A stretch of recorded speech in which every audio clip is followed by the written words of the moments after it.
saudara. Sekali lagi shalom. Walaupun kita kembali melakukan ibadah online, tapi saya yakin dan percaya Bapak Ibu Saudara kita sama-sama mau antusias beribadah kepada Tuhan. Amin. Mari Bapak Ibu Saudara sebelum kita beribadah berikan posisi yang terbaik untuk kita sama-sama datang menyembah Tuhan. Mari Bapak Ibu Saudara kita satukan hati kita di dalam doa. Tuhan Yesus terima kasih Bapa. Kami yakin dan percaya kalau kami ada sampai pada hari ini, itu semua karena anugerah daripada Tuhan.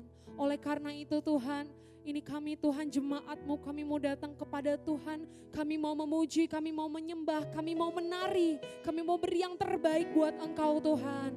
Terima kasih Bapak, terima kasih Yesus. Ini pujian penyembahan kami. Dalam nama Tuhan Yesus, mari sama-sama katakan amin. Mari Bapak Ibu Saudara yang siap memuji Tuhan boleh lambaikan tangannya. Sorakan haleluya. Terpuji namamu.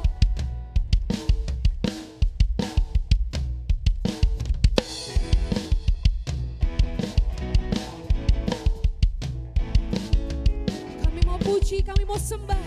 Satu nama yaitu Yesus Kristus. Terpujilah namamu Tuhan.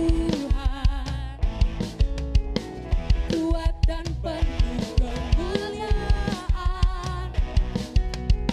satu suara kami nyatakan, kebesaran-Mu tetap selamanya. Sekali lagi terpujilah, terpujilah namamu Tuhan, ajaib dan penuh keagungan.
sama-sama angkat tangan kita tinggi-tinggi buat Tuhan.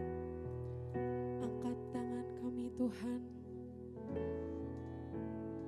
Tangan kami terangkat Bapa dari tempat kami masing-masing. Sebagai tanda kalau kami mau tinggikan Engkau. Kalau hati kami rindu buat nyembah Engkau Tuhan. Terima kasih Tuhan. Mari sama-sama katakan. Hatiku mau menyembah-Mu, jiwaku merindukan Yesus.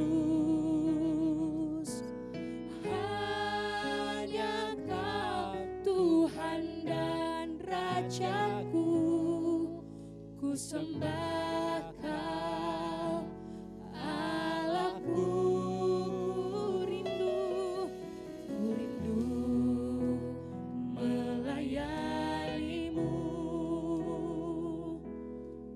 Suka senangkan-Mu Yesus, hanya Kau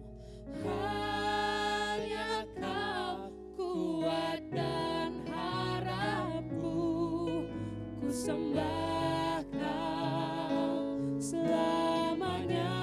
Mari sama-sama katakan, ku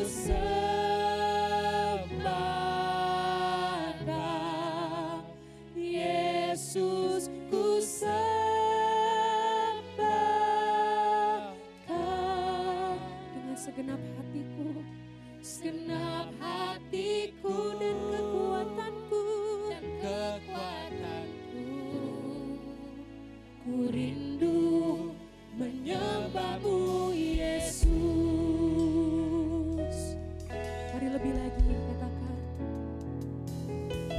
hatiku mau menyembah-Mu, jiwaku merindukan Yesus.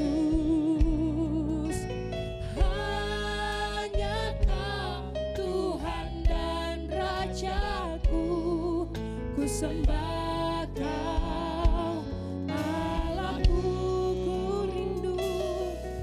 Ku rindu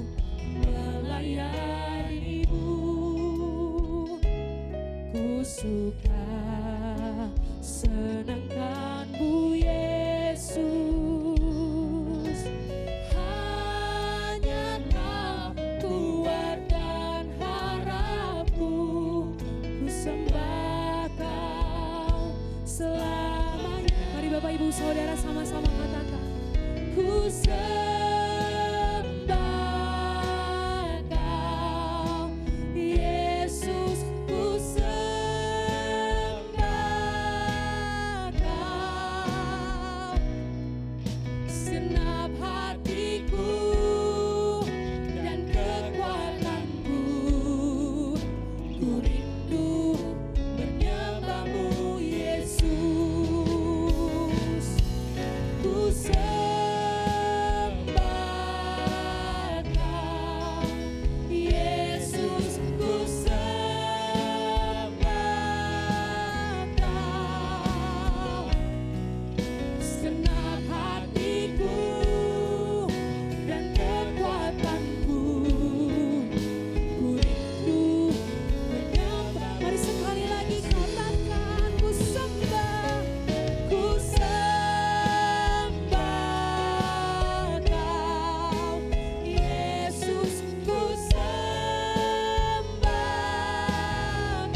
sekali lagi katakan, ya Roh Kudus.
terus puji, kami terus akan menyembah-Mu Dari hati kami lahir penyembahan yang terbaik buat Engkau Tuhan.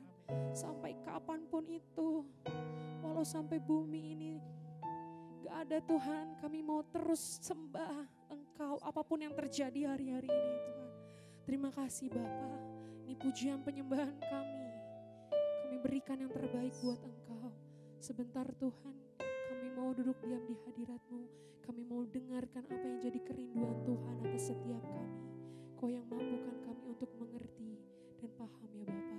Terima kasih Tuhan, terima kasih Bapa. Hanya di dalam nama Tuhan Yesus, mari sama-sama katakan, amin.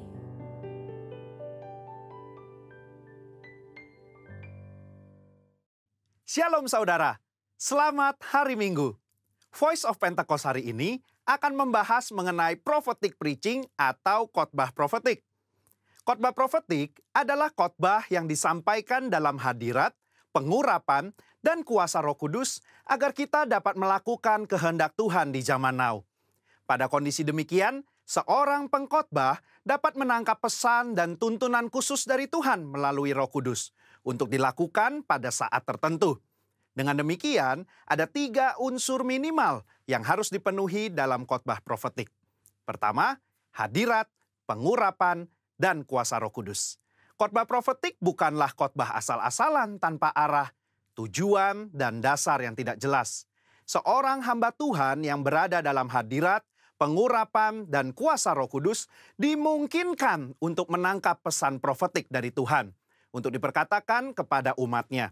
Seseorang yang mungkin bukan dari golongan Pentakosta dan tidak mempercayai bahwa karunia-karunia Roh Kudus masih ada di zaman sekarang ini, mungkin tidak sependapat dengan konsep khotbah profetik ini.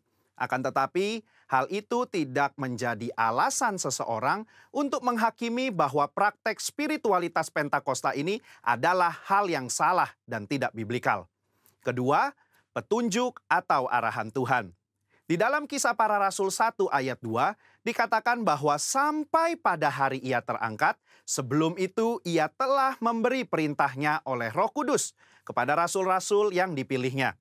Ini merupakan gambaran bahwa insan Pentakosta juga dapat menerima perintah dan tuntunan Tuhan melalui Roh Kudus. Dalam ayat ini tidak dikatakan bahwa Tuhan Yesus memberi perintah kepada murid-murid melalui firman Tuhan yang tertulis, melainkan melalui Roh Kudus. Hal inilah yang mendasari bahwa pengkhotbah Pentakosta cenderung membawa dimensi yang baru ke dalam persiapan khotbah, yaitu dengan menafsirkan ayat demi ayat di dalam konteks Alkitab dan tuntunan Roh Kudus untuk pendengar di zaman now. Yang ketiga, kehendak Tuhan pada zaman now. Ciri khas dari khotbah profetik adalah bagaimana memaknai firman Tuhan yang tertulis menjadi tuntunan roh kepada jemaatnya di setiap zaman. Kita percaya firman Tuhan berlaku dan aplikatif dalam setiap kondisi dan situasi.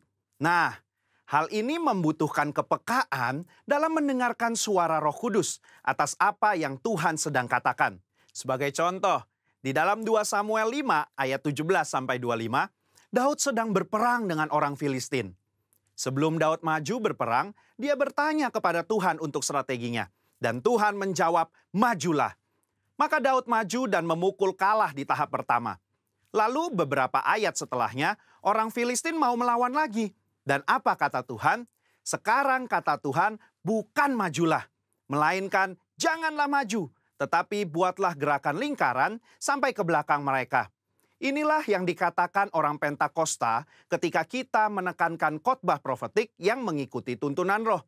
Kalau Daud tidak bertanya dan mendengarkan Tuhan pada serangan yang kedua, bisa jadi dia kalah karena berasumsi strategi Tuhan sama dengan yang pertama. Umat Tuhan di zaman now juga harus peka dan dengar-dengaran dengan suara roh. Apa yang menjadi tuntunannya hari demi hari dan minggu demi minggu. Sehubungan dengan pembahasan ketiga unsur khotbah profetik di atas, maka pesan Tuhan dalam khotbah profetik terkait menangking badai dan masuk dalam persembunyian bukanlah sebuah inkonsistensi maupun khotbah plin-plan yang membuat jemaat bingung, melainkan pesan Tuhan yang progresif terkait dengan apa yang menjadi kehendak Tuhan yang harus disampaikan kepada jemaat untuk dilakukan. Alkitab juga memberikan contoh yang sangat kuat tentang khotbah profetik di mana para rasul mencari solusi atas sebuah masalah dengan tuntunan Roh Kudus, firman Tuhan, dan komunitas orang percaya saat itu. Di dalam Kisah Para Rasul 15, di sana sedang terjadi masalah di gereja mula-mula, di mana orang non-Yahudi diminta untuk disunat dan mengikuti hukum Musa. Apa yang para pemimpin lakukan di dalam memutuskan hal tersebut?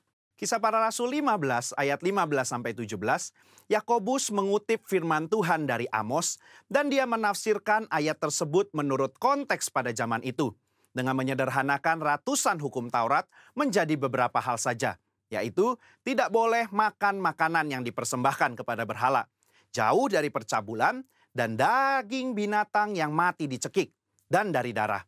Ketika mereka mengirim keputusan itu kepada gereja-gereja, itu adalah keputusan Roh Kudus dan keputusan kami. Ini adalah contoh nyata dari khotbah profetik yang menjawab masalah. Yakobus mengutip firman Tuhan dari kitab Amos dan bersama komunitas yang dipenuhi Roh Kudus menafsirkan dan memberikan pesan profetik untuk gereja mula-mula di zaman itu. Hal inilah yang mendasari bagaimana seorang pengkhotbah yang dipenuhi Roh Kudus harus bisa memberikan tuntunan kepada jemaat sesuai dengan kebenaran firman Tuhan pada zaman now.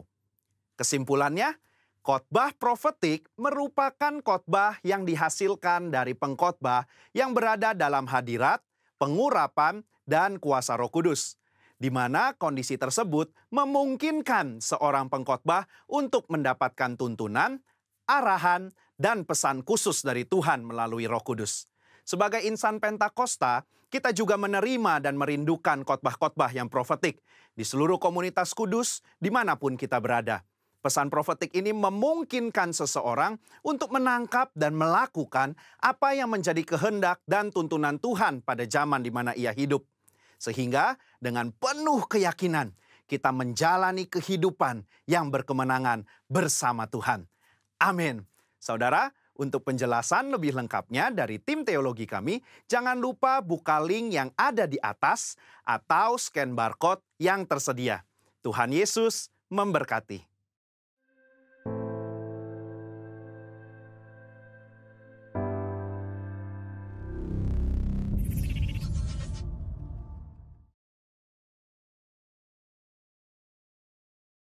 Puji nama Tuhan, Shalom Bapak Ibu Saudara sekalian, apa kabarnya hari ini? Saya percaya kita semua ada dalam keadaan yang baik karena Tuhan kita adalah Allah yang baik. Puji syukur kepada Tuhan kita karena kita masuk di dalam tahun yang baru, tahun 2021. Dan masih ada kelegaan kita meninggalkan tahun 2020 yang penuh dengan kenangan dan kepahitan sepertinya. Dan kita masuk dalam tahun yang penuh dengan harapan, tahun kebangkitan kita di tengah pandemi, karena kita mendengar di awal-awal bulan ini kita tahu bahwa ada satu kabar gembira yang kita dengar bahwa ada vaksin yang siap digunakan untuk berperang melawan COVID-19, dan hal yang sangat menggembirakan. Kalau kita berpikir kita akan kembali kepada masa seperti yang lalu, akan menikmati hidup seperti yang lalu, dan dengan adanya semua yang kabar-kabar yang menggembirakan tersebut, kita mulai sedikit lupa, mungkin mulai ada yang meninggalkan kebiasaan-kebiasaan yang baik yang kemarin-kemarin kita lakukan, dan kemudian kita mulai melupakannya karena kita berpikir, oh sudah ada vaksin, sudah ada hal-hal yang baik yang akan membuat kita kembali kepada masa yang lalu. Tetapi pertanyaannya, apakah faktanya seperti itu? Ternyata Bapak Ibu Saudara, vaksin yang dimulai dari tahun yang baru yang kita bisa lihat di awal tahun kemarin pada tanggal 13 Januari bahwa Bapak Presiden memulai dengan vaksin yang pertama, baru akan kita bisa nikmati di pertengahan tahun depan, yaitu pertengahan tahun 2022. Dan fakta yang berikutnya yang kita berpikir itu adalah sesuatu hal yang akan membuat kita kembali kepada masalah yang lalu. Yang kedua, ternyata setelah vaksin kita tidak kemudian langsung bisa meninggalkan masker, kemudian kita bisa jalan-jalan seenaknya, kita bisa tidak memperdulikan protokol kesehatan.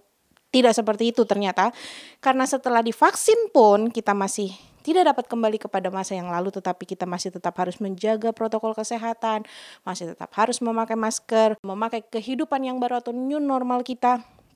Dan sampai pertengahan bulan ini, fakta yang ketiga yang kita bisa lihat ternyata di bulan ini sampai pertengahan bulan yang akan datang, sampai bulan Februari, Jawa dan Bali kembali diberlakukan PPKM, pemberlakuan pembatasan kegiatan masyarakat. Dan bahkan karena dukungan kita kepada pemerintah, kita pun kembali melakukan ibadah online, saudara ya. Tetapi saya mau mengatakan begini Bapak Ibu Saudara, bahwa segala sesuatu yang terjadi itu bukan karena kebetulan dan juga bukan sesuatu hal yang buruk. Apa hubungannya dengan kerohanian kita? Di tahun integritas, tahun yang kita masuki di 2021 ini, dan waktu saya merenungkan apa yang sebenarnya terjadi dan kemudian dikaitkan dengan kebenaran-kebenaran bahwa tangan Tuhan sedang bekerja buat kita semua, ada waktu-waktu yang sebenarnya baik untuk kita bisa lihat dan nikmati.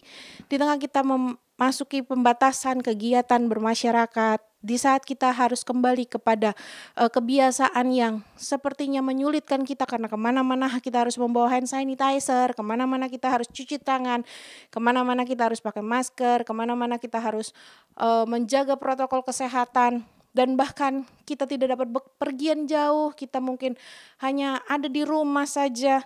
Ternyata bukan hal-hal yang buruk atau bukan waktu-waktu yang buruk buat kita. Kenapa? Karena waktu-waktu itu adalah waktu-waktu di mana kita bisa duduk diam, kita bisa mengintrospeksi ke dalam kehidupan kita. Waktu-waktu di mana kita bisa jujur terhadap diri kita sendiri. Waktu-waktu di mana kita bisa melihat siapa kehidupan kita yang sesungguhnya. Bukan berdasarkan pencitraan orang. Bukan berdasarkan dengan apa yang kita bisa katakan orang melihat kehidupan kita, bukan, tetapi kita bisa melihat dengan jujur keadaan diri kita. Bagaimana kehidupan kita dengan integritas yang dikatakan tahun ini adalah tahun integritas. Dan waktu ini adalah waktu di mana kita masuk di dalam ujian. Ujian yang dikatakan sebagai ujian integritas kita, sebagai waktu evaluasi, sebagai waktu ujian, sebagai waktu di mana kita sungguh-sungguh bisa melihat bagaimana kehidupan integritas kita. Nah, memang sepertinya seperti ini kenyataannya. Baru kita mulai pelajaran, tiba-tiba sudah mulai ujian. Nggak ada salahnya kan? Karena ada beberapa dosen juga, guru yang memperlakukan hal yang sama. Kita baru masuk kelas, belum tahu pelajarannya apa, tiba-tiba dosen atau gurunya bilang begini, mari kita keluarkan kertas, kita ujian, katanya begitu. Tidak ada yang salah dengan semuanya itu. Kita disuruh mengevaluasi, kita disuruh mengerjakan tugas untuk kita bisa mengetahui sampai sejauh mana sebenarnya kita mengetahui pelajaran tersebut. Karena ternyata pelajaran tersebut adalah pelajaran yang sudah kita ikuti beberapa waktu namun tidak secara spesifik. Begitu juga dengan keadaan kita hari-hari ini. Kita sepertinya masuk di dalam sebuah ujian.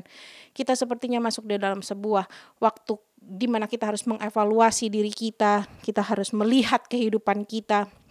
Kita masih harus sepertinya menelisik ke dalam kehidupan kita. Sampai sejauh mana Tuhan izinkan kita untuk mengetahui apa yang sebenarnya terjadi. Terutama berkaitan dengan integritas di mana tahun ini kita masuki. Karena sesungguhnya kalau bicara tentang integritas, kita sudah sering mendengar tentang integritas. Kita sudah terlalu sering mendengar khotbah tentang integritas. Berapa banyak hamba Tuhan yang berdiri di depan dan berkata tentang integritas? Sudah terlalu banyak. Dan waktu ini adalah waktu di mana kita kemudian melihat, betulkah kita sungguh-sungguh ada di dalam integritas tersebut, gitu ya. Betulkah kita sebagai orang yang dikatakan hidup orang percaya, kita benar-benar menjadi orang yang percaya Tuhan? Betulkah kita menjadi orang-orang Kristen yang katanya kita adalah garam dan terang dunia? Betulkah hari ini? Mari kita introspeksi dalam diri kita. Kita adalah garam dan terang dunia. Betulkah kita sebagai orang yang dikenal sebagai orang yang benar? Kita benar-benar melakukan kebenaran di dalam firman Tuhan. Dan betulkah dalam kehidupan kita, kita menjadi orang-orang yang dikatakan menjadi teladan bagi banyak orang? Bukan pencitraan. Betulkah kita menjadi orang-orang yang menyembah Tuhan? Bukan menyembah hanya sekedar di gereja. Nah, mari kita cek dalam kehidupan kita. Mari kita evaluasi dalam kehidupan kita. Di waktu-waktu kita ada di rumah, di waktu-waktu kita tidak pergi kemana-mana, di waktu kita tidak hanya sekedar sibuk dengan kehidupan kita, tetapi waktu ini adalah waktu sungguh-sungguh melihat, betulkah kita sungguh-sungguh melakukan firman Tuhan. Kenapa Bapak Ibu Saudara? Karena di dalam Yoel pasal yang kedua, di mana di sana diceritakan mulai dari Yoel pasal yang pertama sampai Yoel pasal yang kedua, ada masa-masa yang sangat sulit yang terjadi di sana. Ada masa-masa yang dikatakan masa kegelapan, ada masa yang dikatakan bumi bahkan penduduknya semua gemetar terhadap semua keadaan yang diceritakan dalam Yoel pasal yang pertama dan pasal yang kedua. Namun di ayat yang ke-11, firman Tuhan berkata begini, dan Tuhan memperdengarkan suaranya di depan tentaranya, pasukannya sangat banyak dan pelaksana firman-Nya kuat. Betapa hebat dan sangat dahsyat hari Tuhan. Siapa yang dapat menahannya? Ayat 11 ini mengatakan begini, Tuhan memperdengarkan suaranya. Waktu-waktu ini bukanlah waktu-waktu yang buruk. Waktu-waktu di mana kita harus duduk diam lebih banyak di rumah. Bukanlah waktu-waktu yang buruk. Tetapi waktu-waktu di mana kita bisa mendengar Tuhan memperdengarkan suaranya di depan setiap kita umat Tuhan. Dan kita bangkit sebagai umat Tuhan menjadi tentara-tentaranya. Tentara-tentara yang seperti apa? Tentara-tentara yang loyo? Tentara-tentara yang tidak dapat berperang? Ataukah tentara-tentara yang penuh dengan ketakutan melihat semua yang terjadi di sekitar kita? Bukan tentara yang seperti itu. Tetapi tentara-tentara yang bangkit adalah tentara yang pasukannya banyak dan pelaksana firman-Nya kuat. Jadi Bapak Ibu Saudara, kenapa tadi saya bilang waktu ini bukan waktu yang buruk. Waktu ini adalah waktu yang spesial. Karena ini adalah waktu di mana Tuhan berbicara buat setiap kehidupan kita. Tuhan menyatakan apa yang menjadi kebenaran firman-Nya. Dan Tuhan akan membangkitkan pelaksana firman-Nya. Jadi Bapak Ibu Saudara, mari kita hari ini bangkit menjadi pelaksana firman. Bukan hanya sekedar pendengar firman, tapi jadi pelaksana firman. Pelaksana firman yang kuat. Sebagai orang percaya yang hidup benar dengan melakukan firman Tuhan. Menjadi garam dan terang dunia dan menjadi teladan dimanapun kita berada. Nah tentu saja. Bukan perkara yang mudah. Bukan perkara yang gampang. Tidak tiba-tiba hari ini berkata, oh saya terima Yesus dan kemudian besok pagi-pagi kita menjadi pelaksana firman yang kuat. Tidak. Tentu saja kita harus tahu ada standar yang tinggi, ada standar yang Tuhan tetapkan buat kita untuk kita capai. Nah karena itu tadi saya bilang, hari ini kita harus evaluasi dalam kehidupan kita. Di standar yang mana kita sudah hidup. Apakah kita sudah hidup dalam standar firman Tuhan yang benar? Apakah kita sudah sungguh-sungguh tadi dikatakan menjadi pelaksana firman yang kuat? Apakah kita sudah melakukan hal itu atau belum? Nah, karena itu mungkin kita harus mencari tahu standar yang seperti apa. Bagaimana kita hidup di akhir zaman ini. Bagaimana kita hidup di waktu-waktu dikatakan tahun yang kita masuki sebagai tahun integritas. Bagaimana standar yang harus kita capai, di mana standar yang harus kita lihat, sehingga kehidupan kita sungguh-sungguh menjadi orang-orang yang menjadi pemenang, menjadi orang-orang yang bisa melewati semuanya dan kita bisa bangkit menjadi tentara Allah yang gagah perkasa. Nah hari ini kita akan belajar dari surat Rasul Paulus kepada Titus. Surat Rasul Paulus kepada Titus di dalam Titus pasal yang kedua. Titus pasal yang kedua ayat yang ke-1 sampai ayat yang ke-15, firman Tuhan berkata begini. Tetapi engkau beritakanlah apa yang sesuai dengan ajaran yang sehat. Laki-laki yang tua hendaklah hidup sederhana, terhormat, bijaksana, sehat dalam iman, dalam kasih dan dalam ketekunan. Demikian juga perempuan-perempuan yang tua hendaklah mereka hidup sebagai orang-orang beribadah. Jangan menfitnah, jangan menjadi hamba anggur, tetapi cakap mengajarkan hal-hal yang baik. Dan dengan demikian mendidik perempuan-perempuan muda mengasihi suami dan anak-anaknya. Hidup bijaksana dan suci, rajin mengatur rumah tangganya, baik hati dan taat kepada suaminya, agar firman Allah jangan dihujat orang. Demikian juga orang-orang muda, nasihatilah mereka supaya mereka menguasai diri dalam segala hal, dan jadikanlah dirimu sendiri suatu teladan dalam berbuat baik. Hendaklah engkau jujur dan bersungguh-sungguh dalam pengajaranmu, sehat dan tidak bercela dalam pemberitaanmu, sehingga lawanmu menjadi malu, karena tidak ada hal-hal buruk yang dapat mereka sebarkan tentang kita. Hamba-hamba hendaklah taat kepada tuannya dalam segala hal dan berkenan kepada mereka. Jangan membantah, jangan curang, tetapi hendaklah selalu tulus dan setia, supaya dengan demikian mereka dalam segala hal memuliakan ajaran Allah, Juru Selamat kita. Karena kasih karunia Allah yang menyelamatkan semua manusia sudah nyata. Ia mendidik kita supaya kita meninggalkan kefasikan dan keinginan-keinginan duniawi, dan supaya kita hidup bijaksana, adil dan beribadah di dalam dunia sekarang ini, dengan menantikan penggenapan pengharapan kita yang penuh bahagia dan pernyataan kemuliaan Allah yang maha besar dan juru selamat kita Yesus Kristus, yang telah menyerahkan dirinya bagi kita untuk membebaskan kita dari segala kejahatan dan untuk menguduskan bagi dirinya suatu umat kepunyaannya sendiri yang rajin berbuat baik. Beritakanlah semuanya itu, nasihatilah dan yakinkanlah orang dengan segala kewibawaanmu. Janganlah ada orang yang menganggap engkau rendah. Nah, jadi Bapak Ibu Saudara, ternyata Rasul Paulus menulis kepada Titus bahwa kehidupan kita saat ini Tuhan sedang didik. Sekali lagi, kehidupan kita Tuhan sedang didik supaya kita meninggalkan kefasikan dan keinginan duniawi, dan supaya kita hidup bijaksana, adil dan beribadah di dalam dunia yang sekarang ini. Ada tujuan Tuhan di balik segala sesuatu yang terjadi dalam kehidupan kita. Tuhan mau kehidupan orang-orang percaya ada di dalam standar ini. Kehidupan kita sebagai orang yang percaya menjadi orang-orang yang hidup bijaksana, adil dan beribadah di dalam dunia yang sekarang ini. Nah, Bapak Ibu Saudara, standar yang Tuhan berikan buat kita. Kenapa diberikan? Karena Tuhan tidak mau kebenaran firman Tuhan dihujat oleh orang. Dan Tuhan mau supaya ajaran-ajaran Tuhan kita dimuliakan oleh banyak orang. Apa artinya? Artinya dengan kata lain bahwa pengajaran-pengajaran yang Tuhan ajarkan kepada kita sebagai orang yang percaya, kita dapat ajarkan kepada orang-orang yang ada di sekitar kita. Kita bisa memuridkan orang-orang yang ada di sekitar kita. Nah, standar yang seperti apa yang saat ini kita akan pelajari bersama-sama? Dalam surat yang Rasul Paulus katakan kepada Titus, saya melihat ada 4 komponen yang Rasul Paulus berikan kepada Titus.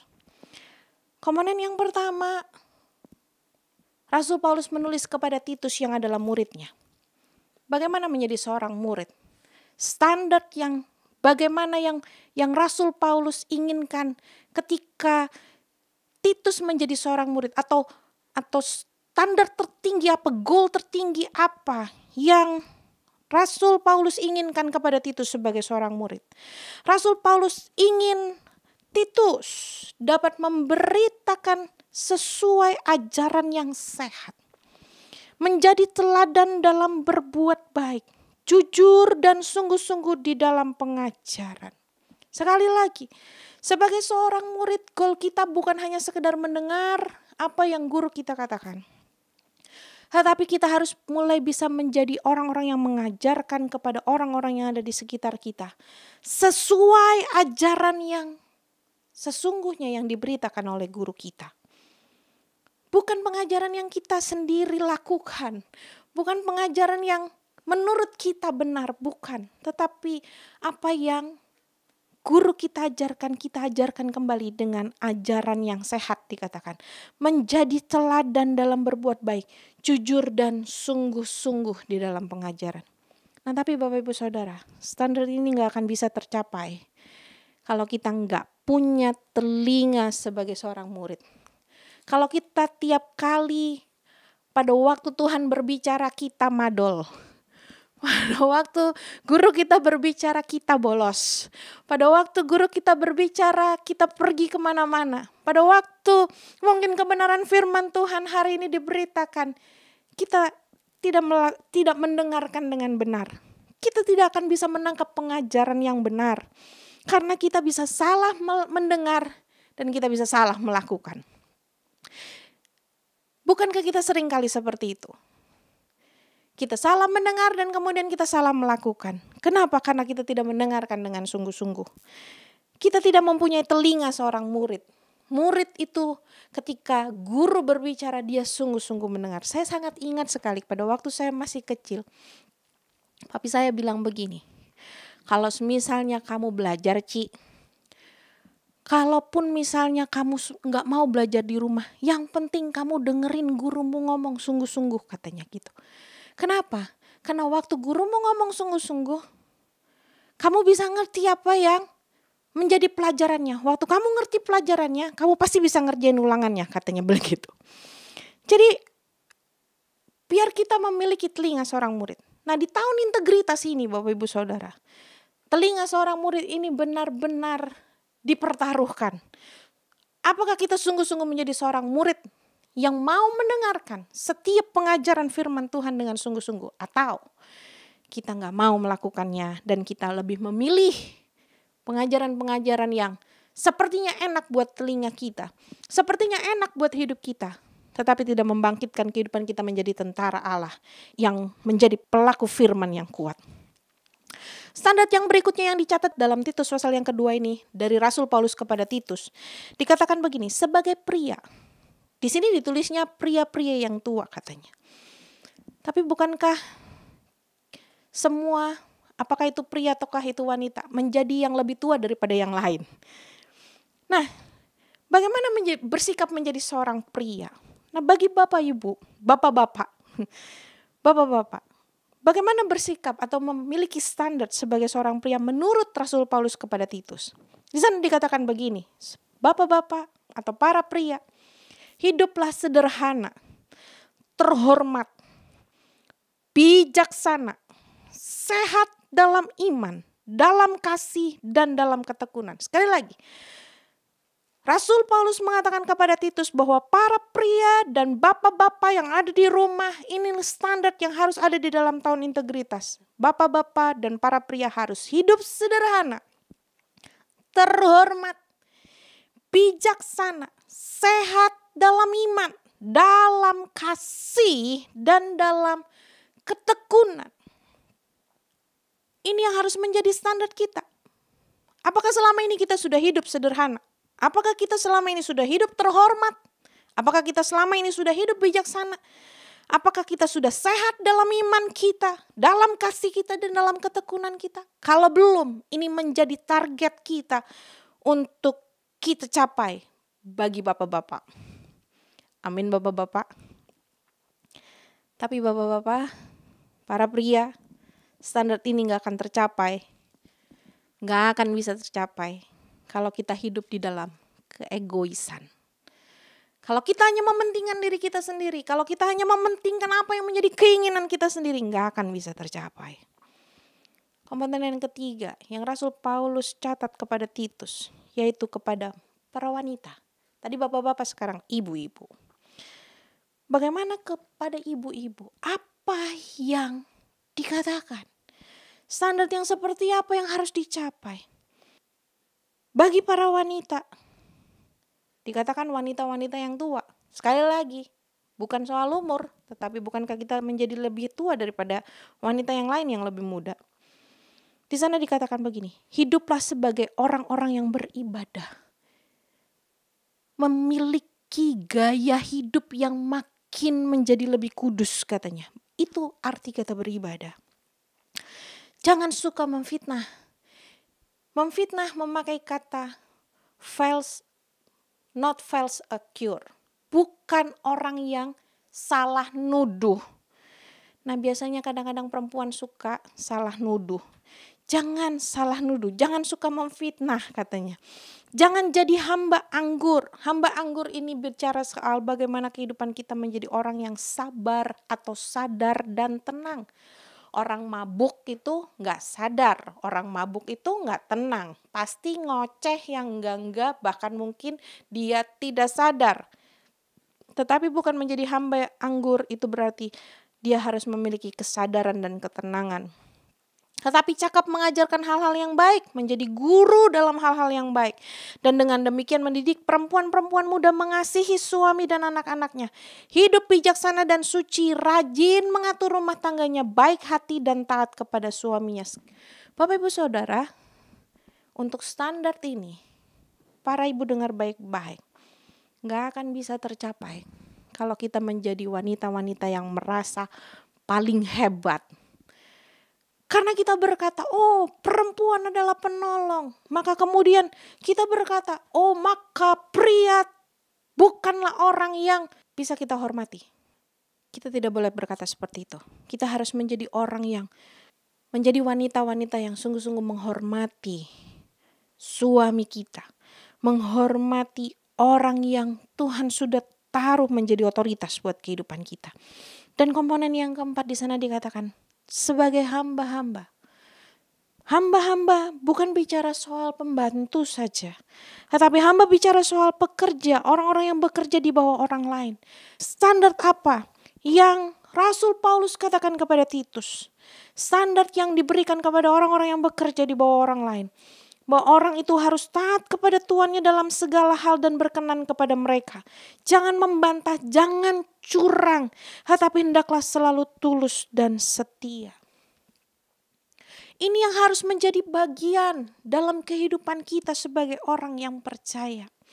Kenapa Bapak Ibu Saudara?